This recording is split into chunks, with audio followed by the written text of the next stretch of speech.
শুভ সকাল।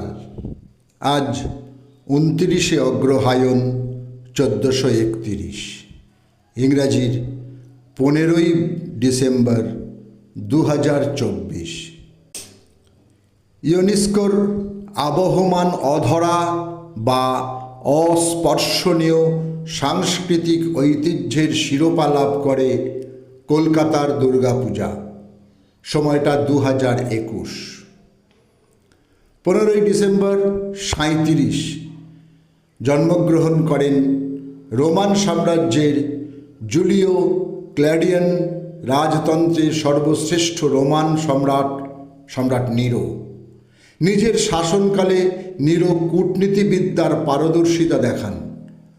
ব্যবসা বাণিজ্য এবং সাম্রাজ্য সাংস্কৃতিক কর্মকাণ্ড সম্প্রসারণ করে ব্যাপকভাবে সকলের মনোযোগ আকর্ষণ করেন। তিনি থিয়েটারের জন্য ভবন নির্মাণের আদেশ দেন।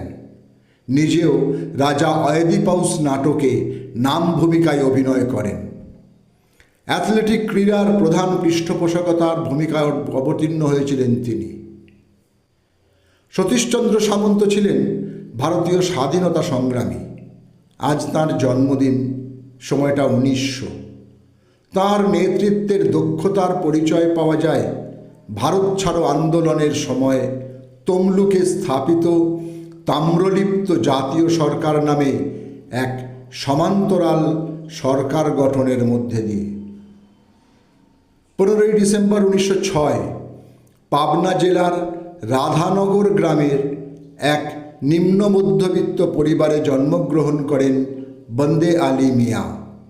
তিনি ছিলেন একজন স্বনামধন্য বাংলাদেশি কবি, ঔপন্যাসিক, শিশু সাহিত্যিক, সাংবাদিক ও চিত্রকর। প্রকৃতির রূপ বর্ণনায় তিনি ছিলেন সিদ্ধহস্ত। তাঁর রচিত শিশুতোষ গ্রন্থ আজও অমর হয়ে আছে। ভারতের লৌহ মানব সর্দার বল্লভভাই প্যাটেলের আজ মৃত্যুদিন। 15ই ডিসেম্বর 1950 মুম্বাইতে তিনি পরলোক গমন করেন। তাঁর স্মৃতিচারণে তৈরি হয় ঐক্যের মূর্তি ও সর্দার বল্লভভাই প্যাটেল আন্তর্জাতিক বিমানবন্দর। 15ই ডিসেম্বর 1966 65 বছর বয়সে মার্কিন যুক্তরাষ্ট্রের ক্যালিফোর্নিয়ায় শেষ নিঃশ্বাস ত্যাগ করেন মার্কিন চলচ্চিত্র প্রযোজক, নির্দেশক, কাহিনীকার, নেপথ্য কণ্ঠশিল্পী ও অ্যানিমেটর ওয়াল্ট ডিজনি। রূপদর্শী ছদ্মনামের আড়ালে বসবাস করতেন একজন প্রথিতযশা বাঙালি সাংবাদিক ও সাহিত্যিক গৌরকিশোর ঘোষ। তপন সিনহার পরিচালনায় চলচ্চিত্র তৈরি হয়েছে তাঁর কাহিনী সগিনা মাহাতো অবলম্বনে। নাম ভূমিকায় অভিনয় করেন দিলীপ কুমার। 15ই ডিসেম্বর 2000 সালে তাঁর মৃত্যু হয়। বুদ্ধিজীবীর নোটবই, বাউল কবির কথা, সাহেব ধনী সম্প্রদায় তাদের গান, বাংলা গানের সন্ধানে ইত্যাদি বইয়ের লেখক সুধীর চক্রবর্তী। আজ তাঁর মৃত্যুদিন।